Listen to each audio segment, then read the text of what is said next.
কবিতা শরৎ মানে, কলমে সুশোভন গোস্বামী। শরৎ মানে বর্ষা পরে আসা একটি ঋতু।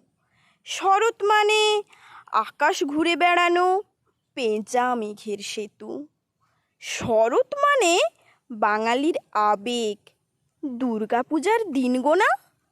শরৎ মানেই মনোরম আবহাওয়া, কাশ ফুলের আনাগোনা। শরৎ মানেই কেনাকাটা, রকমারি জিনিসখানা। শরৎ মানে শিউলির গন্ধে মোমো চারিদিকখানা। শরৎ মানে ষষ্ঠীতে দেবী দুর্গার আগমন। শরৎ মানে সপ্তমী, অষ্টমী, নবমী আর দশমীতে পূজা সমাপন। শরৎ মানে দুর্গা শেষে লক্ষ্মী কালীর আগমন।